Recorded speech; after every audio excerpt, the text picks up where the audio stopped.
Bismillahirrahmanirrahim. Allahumma sholli wa sallim ala sayyidina maulana Muhammadin wa ala alihi washabihi asma'in nama ba'du. Sedanten keluarga besar Mbah Ali Maksum ingkang sangat kula hormati. Wabil khusus pernah Mbah kawula Kiai Haji Atabik Ali, Mbah Nafisa, Mbah Hanifah, Mbah Ida sedanten.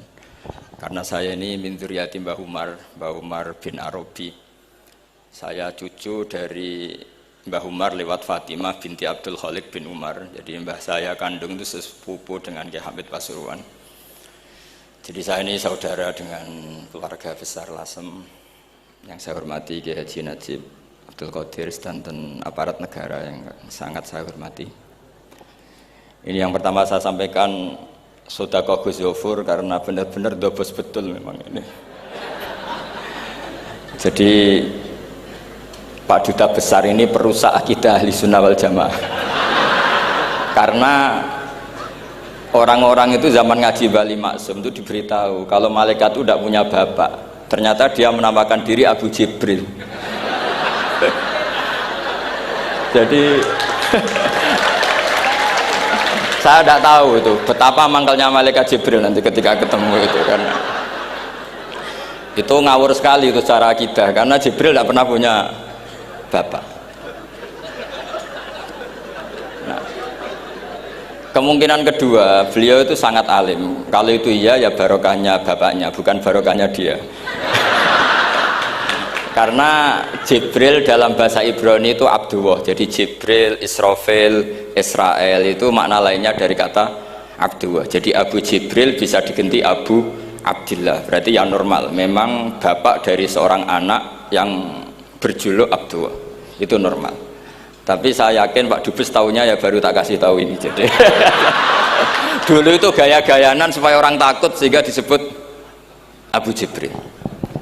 Tapi itu barokah sekali dalam konteks Indonesia, karena biasanya yang pakai alias-alias itu teroris. Ini duta besar tapi pakai alias-alias itu. Jadi ini barokah sekali. Jadi saya tidak akan panjang lebar karena ini tidak spesialisasi saya ngaji umum. Saya biasa ngaji itu urut. Karena saya ini korban ngaji tidak urut, sehingga saya ini fanatik ngaji urut. Saya ingat saya ngaji di depan umum tak ingat belum sampai 5, mungkin pernah di hallnya Kiai Hamid Pasuruan, di Gus Ali, di Lirboyo sekali, terus di sini, berarti ini keempat. Dan itu tidak keahlian saya. Jadi kalau tadi ada orang yang ahli mic kayak duta besar tadi itu luar biasa. Itu orang kok sampai ngawur seperti itu di depan para kiai. Saya tuh nggak kebayang itu di depan Gus Najib, di depan gurunya Pak Atabik, muji Pak Atabik dari segi karena menguasai ilmu keindahan wanita itu kan tidak sopan sekali. ini sangat tidak sopan. Ya tapi nggak apa-apa, itu bagus lah. Artinya bagus itu jujur, memang dari asli nggak sopan itu. Jadi kalau pura-pura sopan malah nggak bagus itu. Jadi ya kita ambil positifnya itu. Jadi kalau beliau tidak sopan itu orang yang jujur gitu. Tapi kalau beliau sopan malah aneh. Biasanya tidak sopan kok sopan itu.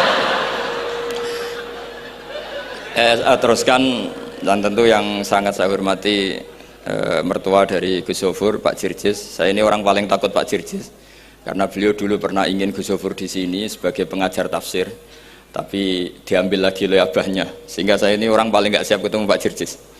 Karena proyeksi beliau itu akhirnya ya berhasil, tapi di negara lain finahyatin ukhra, yaitu sarang, karena beliau inginnya sistem pengajaran tafsir besar di sini, tapi akhirnya Mbah Mun menghendaki di sarang. Saya cerita sedikit tentang Mbah Ali Maksum dan Mbah Mun, dan karena beliau juga teman Mbah kandung saya di Termas. Mbah saya kandung Mbah Sidik dulu ngajinya juga di Termas. Ki Hamid sepupu Mbah saya putri juga di Termas.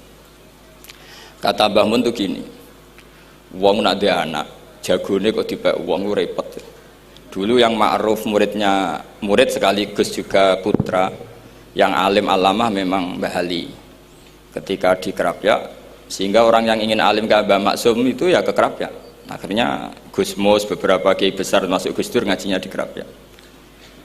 Kiai Makhrus juga gitu. Dulu orang ingin alim tuh ke Gedungan, karena Kiai Makhrus ke Lirboyo, semua orang Cirebon kalau ingin alim ke Lirboyo karena Gus Makhrus di Lirboyo.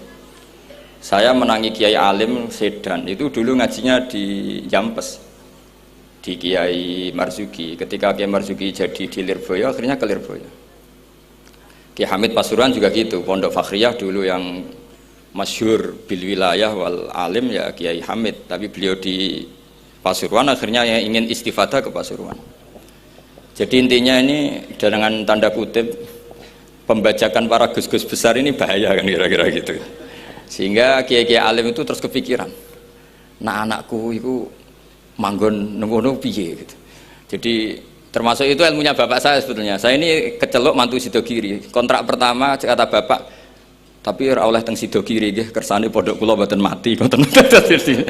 Jadi memang itu ada ilmunya. Saya tidak tahu itu ilmu yang lazim apa enggak, saya tidak tahu. Ketika saya ini tahadus bin nikmah, saya ini lama sekali mengkaji kitabnya Mbah Ali Maksum Hujatul Ahlussunnah wal Jamaah sebelum diundang, dan saya tidak pernah bayangkan diundang di sini. Dan kalaupun pernah ya semoga benar-benar pernah, tidak diulang lagi, jadi hanya kenangan itu. Karena saya memang spesialisasinya di ngajar. Saya diminta Gus Afif ngajar di Mahat Ali, saya senang sekali. Tapi kalau pidato depan umum gini pasti kalah-kalah, sudah punya gelar Ad-Dobosi tadi itu, wah gitu. Pasti kalah saya, bukan mungkin kalah tapi pasti kalah. Karena saya nggak bisa membayangkan jadi duta besar Arab Saudi ketemu Raja Salman apa, beliau bisa cerita yang syair yang nggak jelas-jelas itu. Artinya kita bangsa Indonesia itu malu punya duta besar yang keahliannya syair-syair yang nggak jelas itu. Nah itu kemungkinannya duta Arab ini nuruti, kerajaan Arab nuruti, musa nggak jelas is turuti mari repot gitu. Itu ada beberapa kemungkinan ini. Nah terus pembelaan saya terhadap yang enggak, makanya ini ngajinya harus khatam. Sebetulnya hadis itu ada terusannya, itu di kitab Firihabillahil Haram. Itu Sayyid Muhammad ngendikan babu istihbabi dukhulil bait, kemudian diteruskan babu karohati dukhulil bait. Itu dalam satu bab. Jadi ketika Rasulullah Fathu Makkah itu senang sekali, sampai saking senangnya minta kunci sama Utsman bin Talha al-Hajabi itu. Akhirnya Nabi saking cerianya masuk Ka'bah. Tapi setelah keluar dari Ka'bah, Nabi itu kelihatan tersiksa, hazinan, kelihatan tersiksa. Sayyidah Aisyah akhirnya tanya, kenapa engkau ketika masuk senang sekali, ketika keluar susah sekali? Kata Rasulullah SAW, dan ini partai kita, partai yang insya Allah nggak akan masuk Ka'bah sampai mati. Kata Rasulullah, saya takut kalau itu dipandang umatku sebagai keharusan, terus mereka tersiksa kalau tidak bisa masuk Ka'bah. Sehingga Pak Dubes harus diketahui, banyak juga ulama yang mengatakan masuk Ka'bah itu makruh karena takut dianggap sunnah yang memberatkan. Itu ada kitabnya, tidak Ad-Dobosi, ini ada kitabnya.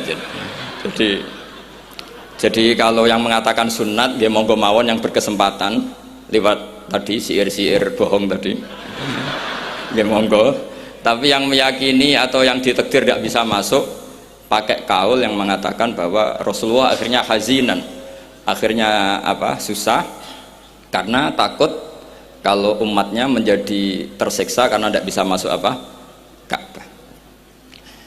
Terus ini yang terakhir, karena ini kenangan saya dengan Mbah Ali Maksum. Saya menangi beliau itu kelas 4 SD ketika beliau ngisi di Mbah Hamid Bedowi.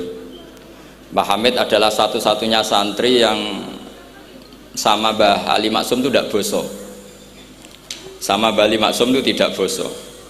Kenangan saya sama Mbah Ali Maksum ketika beliau di Lasem itu sampai Gus Mus pernah ngendikan, Kang Hamid, aku itu paling ra cocok mbek sampean, ambek guru kok ora bosok. Karena sama Mbah Ali Maksum itu tidak bosok. Terus kata Mbah Hamid Bedowi, lha wong iku ponakanku katanya.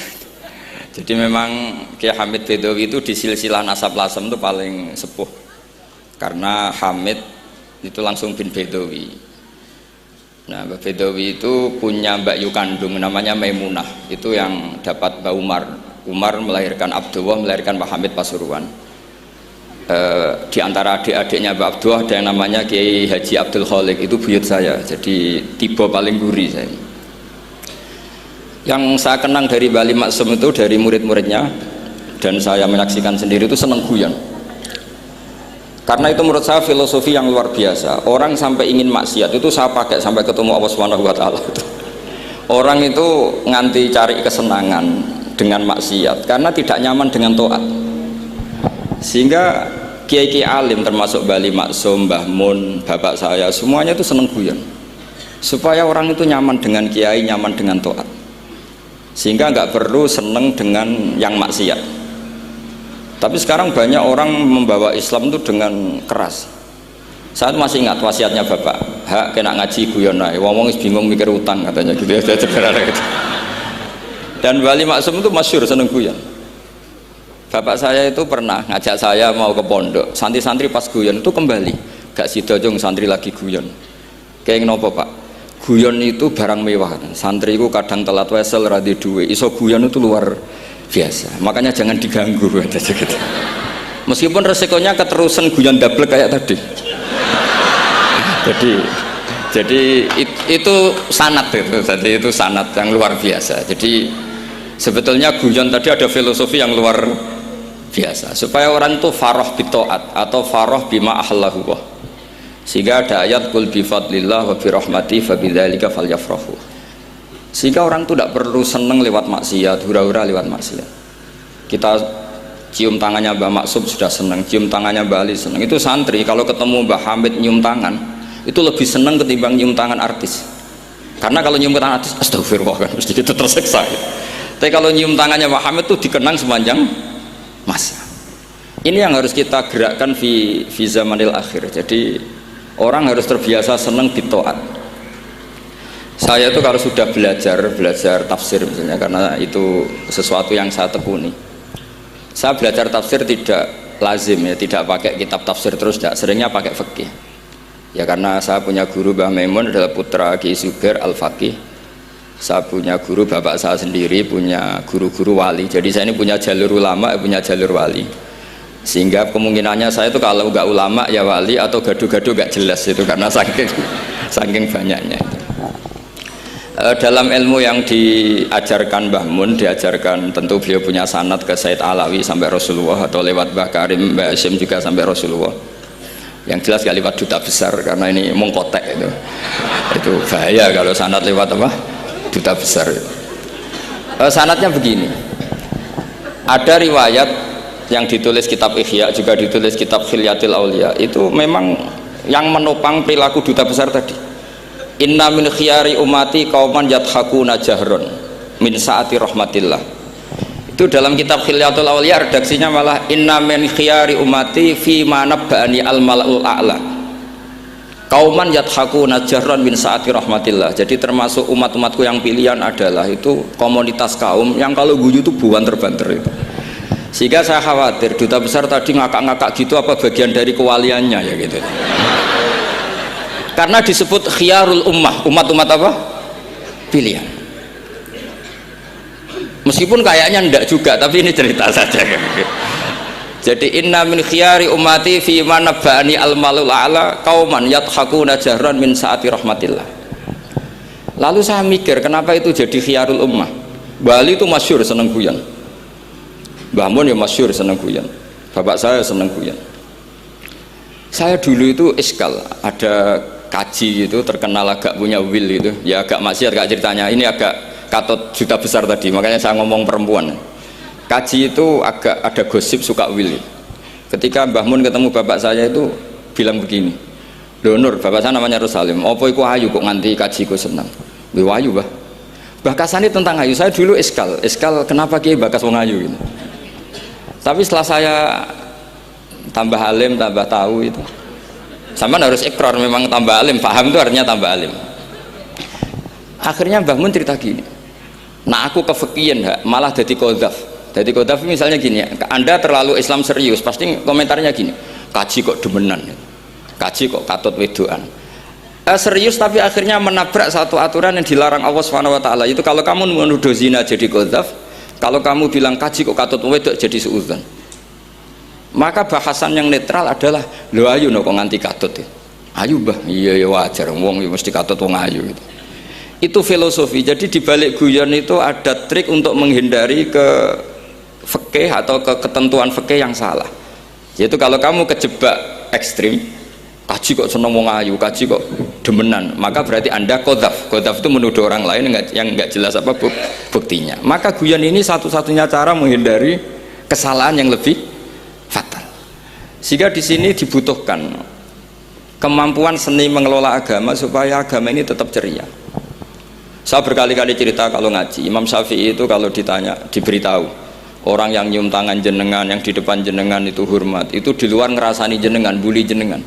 Jawabnya Imam Syafi'i itu tertawa-tawa, baguslah berarti saya wibawa, di depan saya buktinya tidak berani kata. Jadi enteng saja, dijawab enteng saja, baguslah berarti saya wibawa, nyatanya di depan saya tidak berani. Tapi banyak orang membenci jenengan karena fikih jenengan. Jawabnya Imam Syafi'i seneng lagi, baguslah, nggak seneng saya pasti nggak pernah ngutang saya. Coba kalau kamu seneng duta besar itu pasti minta tolong, mau masuk apa saja lah. Tapi kalau benci Pak Duta besar pasti malu kan minta tolong. Untung mana kamu dibenci orang sama disenangi orang. Karena kalau dibenci orang, orang yang benci itu pasti tidak utang kamu, tidak ngerepoti kamu, tidak senang. Jadi Imam Syafi'i itu ngadepi dunia itu enteng saja, diberitahu itu orang itu nggak suka kamu gini-gini, ya bagus lah. Sehingga beliau ngendikan terkenal sekali, waman asa'a ilaika faqad atlaqaka, orang yang berbuat buruk sama kamu berarti membebaskan kamu, karena orang ini pasti nggak akan ngerepoti kamu. Jadi ulama-ulama dulu ciri khasnya adalah ar-ridho anillah, melihat apa saja itu sudah ridho, dan ridho itu ekspresi paling gampang ya ceria, seneng. Nah kemudian tadi kan saya bilang terakhir, ini yang paling terakhir saya baca trik menjaga perbedaan ini tetap kondusif. Saya neliti kitab Bali Maksum sampai khatam, termasuk kitab yang saya letakkan di kamar khusus itu diantaranya ada kitabnya Bali Maksum, Nadoman Sulam Taufiknya Mbah Hamid yang karangan orang-orang Indonesia. Tentu terbanyak ya kitabnya Mbah Mun, Mbah Zubair. Bahkan saya masih punya catatan tangan tulisannya Basim Asyari karena beliau pernah nyurati buyut saya ketika khatam Sahih Muslim yang keluarga Kudus. Terus banyak lah saya punya, termasuk saya punya tulisan tangannya Kiai Fakih Mas Gumambang, gurunya Mbah Zubair. Saya memang dokumenter kitab, sehingga saya maaf sekali kalau pidato umum itu memang saya tidak keahlian saya. Karena itu harus dobes, itu tidak keahlian ulama, dobes itu tidak keahlian ulama. Ini saya baca singkat, tapi semoga ini barokah karena ini kholnya Bali Maksum. Semua mubalek tadi pakai catatannya sendiri, jadi itu ngekholi dirinya sendiri. Ini saya pakai orisinil kitabnya Bali Maksum. Jadi saya mungkin penceramah terbaik karena sesuai konteksnya gitu. Nah ini enggak. Ini kholnya Bali Maksum, cerita syairnya sendiri tentang rokok lagi. Bolot lagi. Yes. Ya semoga diampuni oleh Allah Subhanahu wa taala. Ini ngendikane beliau tentang meminimalkan konflik. Ini saya baca di bab Al-Mithalul Awal. Jawazu hibati thawabil qiraah wa shadaqah lil mayyit wa wusuli thawabil qiraah wa a'malid birril mayyit. Kita berkeyakinan bahwa yasinan, tahlilan itu sampai ke mayit. Itu boleh kita hadiahkan dan sampai ke mayit. Kata Bali Maksum, wa wa min masailil furu' al khilafiyah. Fala yajuzu bi sya'nihi itharatul fitan wal jidal wal ingkar. Alal qail wal amili bihi wala alal mukhalif. Ini dari awal masalah khilafiyah. Sehingga agak perlu jadi konflik yang berkelanjutan, baik kita menuntut yang melakukan itu atau menuntut yang menentang itu, karena dari awal ini masalah furu'iyah, sing nglakoni nggih monggo, sing nentang nggih napa monggo. Selama ini kan kita yang melakukan memaksa orang lain menerima, yang menentang memaksa orang lain menghentikan. Ini tidak fair kata Bali. Kata beliau itu gak fair. Wala yang bagi ayaqa bainahuma ma la yang bagi wuquhu bainal akhwaini muslimaini. Kata beliau, wala in kana lil mani'i mustanadun fa inna li ghairihi mustanadan kadzalik. Kalau yang melarang tahlilan, melarang yasinan dikirimkan ke mayit itu punya mustanad, punya sanad. Yang bagi yang membolehkan juga punya sanad. Kalau ada kiai yang kalau pidato nangis itu sanadnya banyak dan benar, tapi yang uraan kayak Pak Duta Besar juga banyak. Semuanya ada sanad. Jadi kata beliau sederhana saja, kalau al-mani'un, orang yang menolak itu punya sanad, kita yang membolehkan juga punya sanad. Tapi kata beliau dengan enteng, dengan ceria, ini masalah furu'iyah, nggak perlu jadi itsaratul fitan wal jidal wal khisom. Kata beliau nggak perlu jadi perdebatan. Makanya pesan saya sama santri-santri kerap ya, sebetulnya masalah kita ini tercerabut dari ilmu.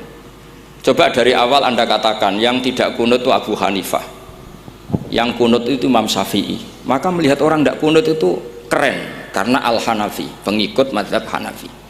Yang kunut juga keren karena pengikut mazhab Syafi'i. Tapi kita ndak, di zaman akhir kunut dan ndak kunut ini jadi politik identitas. Sehingga yang nggak kunut itu Muhammadiyah misalnya, yang kunut itu NU. Mana ada Basim Asy'ari sebagai mujaddid atau mujtahid yang mengharuskan kunut, atau Mbah Ahmad Dahlan yang melarang apa? Kunut. Wong dua beliau sama-sama pernah ngaji Syekh Khotib Minangkabau, pernah ngaji Mbah Mahfud ketika di Mekah. Jadi cobalah ilmu itu diperkuat sehingga kita mengatakan kunut adalah sunat menurut Imam Syafi'i, tidak sunat menurut mazhab Abu Hanifah. Sehingga enak sekali karena kita berdasar ilmu. Menyangkut sawabul qiraah atau sawabu amalil khairi, apakah sampai ke mayat apa enggak, ini kata beliau, kata Mbah Ali Maksum, beliau justru menukil Ibnu Taimiyah yang notabene sering dipakai dalil para orang-orang sana. Saya tidak tahu itu orang sana, itu Pak Duta itu yang tahu itu. Itu kalau ini mirip kitab Said Muhammad. Jadi Said Muhammad itu kalau istidlal sering pakai Ibnu Taimiyah karena itu yang dipakai mereka. Tapi ternyata Ibnu Taimiyah, qala Ibnu Taimiyah innal mayyit yantafi'u bi qiraatil Qur'an kama yantafi'u bil ibadah al maliyah minas shadaqah wa nahwiha. Terus faqala Ibnu Qayyim fi kitabir ruh afdalu ma yuhda ilal mayyit as-shadaqah wal istighfar wa du'a lahu wal hajju anhu. Artinya gini, kita sekarang ini tidak pernah kayak Bali Maksum pakai dalil jawazu ihda lil mayyit itu berdasar Ibnu Taimiyah dan Ibnu Qayyim. Kita seakan-akan Ibnu Taimiyah itu orang yang pasti melarang itu, sehingga kita itu terus mengatakan sing nyunatno tahlilan ku sopo, Mbah Hasim atau Mbah Fakih atau siapalah, meskipun riwayat ini mukhtalifah dari Mbah Hasim. Pertanyaannya adalah terus kesannya yang membolehkan itu hanya kiai lokal itu, kiai nasional itu. Padahal zaman Bali sudah mengajarkan kita yang membolehkan ihda'u a'malil khairi ilal mayyit, yang membolehkan hadiah Yasin, Fatihah, tahlil ke mayit itu adalah orang sekaliber Ibnu Taimiyah dan Ibnul Qayyim. Sehingga adekan kita pakai ilmiah yang diterapkan Bali Maksum, kita ini merasa orang keren, orang global, orang yang keren dah. Karena guru-guru kita Bali Maksum, Mbah Hamid biasa mentahlili, Mbah Munawir semua mentahlili guru-gurunya. Di level ulama global ada Ibnu Taimiyah dan Ibnul Qayyim. Tapi karena kita tidak baca, seakan-akan tahlilan itu hanya tradisi lokal yang tidak di ACC, tidak disetujui ulama kelas internasional. Padahal di sini jelas diceritakan Ibnu Taimiyah berpendapat qiraatul Quran yang dihadiahkan ke mayit atau tahlil itu boleh. Jadi ini sangat penting supaya orang itu pakai tradisi ilmu. Saya pernah ngaji sama Mbak Mun, diberitahu kalaupun Rasulullah pernah kunut sekali, biasanya perdebatan kan, oke, Rasulullah pernah kunut tapi ahyanan. Pertanyaannya adalah setiap Nabi pernah melakukan sesuatu itu akan menjadi sunnatan mutaba'ah apa enggak? Tentu jawabannya iya. Nabi meskipun melakukan kunut andekan hanya sekali, tapi karena pernah dilakukan Nabi, maka kebaikan ini akan menjadi sunnatan mutaba'ah, sunnat yang harus kita ikuti terus atau boleh kita ikuti terus. Jadi nggak boleh misalnya Rasulullah itu puasa Senin Kemis juga ahyanan, tidak selalu. Rasulullah itu tofa rokiban juga ahyanan, bukan selalu. Tapi apa saja yang pernah dilakukan Nabi maka berstatus itu akan sunnat ila yaumil qiyamah. Sehingga nggak bisa misalnya di hadis itu ahyanan, kemudian kamu beristidlal ini boleh dilakukan hanya ahyanan karena Nabi juga melakukan hanya ahyanan. Tidak bisa seperti itu. Sekali Nabi pernah melakukan itu dan tidak dibatalkan lewat nasah mansuh, maka kesunatan itu ila yaumil qiyamah. Sehingga Imam Syafi'i cara berpikir meskipun Nabi kunut ahyanan, kalaupun itu ahyanan tentu kunut itu akan sunat ila yaumil qiyamah. Bagi yang tidak mensunatkan monggo, itu ada Abu Hanifah. Makanya kata Mbah Maksum, kata Mbah Ali Maksum di sini diberi muqaddimah, wa wa min masailil furu' al khilafiyah fala yajuzu bisya'nihi itharatul fitan wal jidal wal ingkar alal qail wal amili bih wala alal mukhalif. Jadi kita sendiri disarankan beliau, kamu juga gak usah nantang debat sama mukhalif karena dari awal sudah masalah-masalah yang apa? Khilafiyah. Lalu terakhir pilihan-pilihan terus kemudian tetap memancing polemik. Saya mau cerita lucu di Ihya yang katanya kitab sakral itu ya punya sisi lucu, sisi unik. Nabi Musa sebagai Nabi Bani Israel itu sering digugat karena orang Israel itu tukang debat. Terus Nabi Musa minta ijazah, ya Allah saya kasih ijazah seperti tadi. Beliau minta ijazah Mbah Mun tadi. Minta ijazah yang supaya orang itu tidak bisa berkata buruk sama saya. Semuanya muji saya. Jawabannya Allah itu unik. Ya Musa hadza syai'un lam asna'hu li nafsi fa kaifa asna'uhu bika. Aku pangerannya sering disalahpahami, pemenah kue katanya. Jadi makanya kalau ada orang bully beda faham itu biasa saja. Kata Allah, hadza syai'un lam asna'hu li nafsi, itu sesuatu yang saya tidak melakukan untuk diri saya sendiri. Kata Allah, saya ini Tuhan yang mengatakan saya punya anak ya banyak, yang anggap saya bakhil ya banyak, yang salah paham dengan saya banyak, padahal saya ini Tuhan. Kalau saya mau tak bungkam semua itu orang, itu saja tidak saya lakukan. Apa menaiki terima Nabi. Makanya ini semoga ini saya gojlok Pak Duta Besar jadi pahala beliau, karena diantara pahala itu disebabkan digojlok orang. Jadi kalau beliau tadi gojlok saya, sekarang tak balas, kayaknya pasti menang saya karena beliau sudah tidak bisa ke panggung lagi. Yang jelas saya kagum, ya saya puji betul Gus Zofur ketika dari awal memberi gelar Ad-Dobosi tadi ternyata betul.